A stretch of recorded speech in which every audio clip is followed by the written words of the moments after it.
Hi, welcome to my channel. ಇವತ್ತಿನ ವಿಡಿಯೋದಲ್ಲಿ ಅಕ್ಕಿ ರೊಟ್ಟಿ ಹೇಗೆ ಮಾಡೋದು ಅಂತ ನೋಡೋಣ. ನಾನು ಕ್ಯಾರೆಟ್, ಸಬ್ಬಸಿಗೆ ಸೊಪ್ಪು ಮತ್ತು ಕ್ಯಾಪ್ಸಿಕಮ್ನ ತೊಗೊಂಡಿದ್ದೀನಿ. ಶುಂಠಿ ಕೂಡ ತೊಗೊಂಡಿದ್ದೀನಿ. 2 ಕಪ್ ಅಕ್ಕಿ ಹಿಟ್ಟನ್ನು ತೊಗೊಂಡಿದ್ದೀನಿ.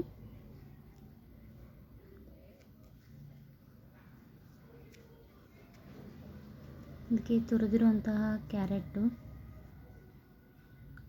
ಈ 2 ಕಪ್ ಅಕ್ಕಿ ಹಿಟ್ಟಿಗೆ ತುರಿದಿರುವಂಥ ಕ್ಯಾರೆಟು, ಸಬ್ಬಸಿಗೆ ಸೊಪ್ಪು, ಕಟ್ ಮಾಡಿ ಇಟ್ಕೊಂಡಿರುವಂಥ ಸಬ್ಬಸಿಗೆ ಸೊಪ್ಪನ್ನ,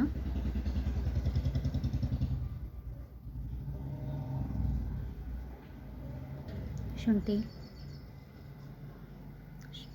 ಕ್ಯಾಪ್ಸಿಕಮ್ ಸಣ್ಣದಾಗಿ ಹೆಚ್ಕೋಬೇಕು. ಕ್ಯಾಪ್ಸಿಕಮ್ನ ಇಲ್ಲಿ ಕ್ಯಾಪ್ಸಿಕಮ್ನ ಯೂಸ್ ಮಾಡಿರೋದ್ರಿಂದ ಮೆಣಸಿನ್ಕಾಯಿನ ಯೂಸ್ ಮಾಡಿಲ್ಲ, ಹಸಿಮೆಣಸಿನ್ಕಾಯಿನ ಯೂಸ್ ಮಾಡಿಲ್ಲ. ಸ್ವಲ್ಪ ಉಪ್ಪು, ಇದೆಲ್ಲ ಚೆನ್ನಾಗಿ ಮಿಕ್ಸ್ ಮಾಡಿಕೊಂಡು ಸ್ವಲ್ಪ ಉಗುರು ಬೆಚ್ಚಗೆ ಇರೋ ನೀರನ್ನು ಕಾಯಿಸ್ಕೊಳ್ಬೇಕು. ಸ್ವಲ್ಪ ಉಗುರು ಬೆಚ್ಚಗೆ ಇರೋ ನೀರಿನಿಂದ ಏನು ಮಾಡ್ಕೋಬೇಕು, ಈ ಹಿಟ್ಟನ್ನು ನಾದ್ಕೊಳ್ಬೇಕು.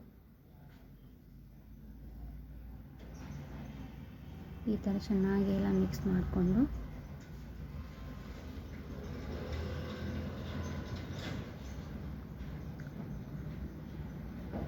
ಈ ಥರ ಎಲ್ಲ ಚೆನ್ನಾಗಿ ಮಿಕ್ಸ್ ಮಾಡಿಕೊಂಡು ಉಗುರು ಬೆಚ್ಚಗೆ ಇರೋ ನೀರಿನಿಂದ ಹಿಟ್ಟನ್ನು ನಾದ್ಕೊಳ್ಬೇಕು.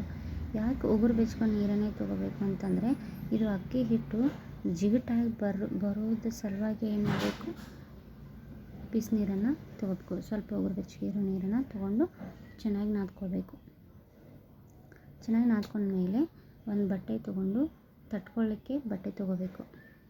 ಈ ಥರ ಬಟ್ಟೆ ನನಗೆ ಕಂಫರ್ಟ್ ಆಗುತ್ತೆ ಅಂಥೇಳಿ ನಾನು ಬಟ್ಟೆ ತೊಗೊಂಡಿದ್ದೀನಿ. ನಿಮಗೆ ಬೇಕಾದರೆ ನೀವು ಬೇರೆ ಏನಾದರೂ ಯೂಸ್ ಮಾಡ್ಕೋಬೋದು.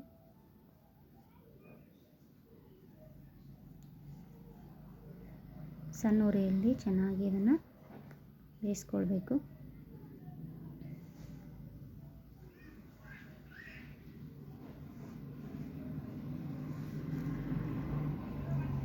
ಈ ಥರ ಅಕ್ಕಿ ರೊಟ್ಟಿ ಬರುತ್ತೆ.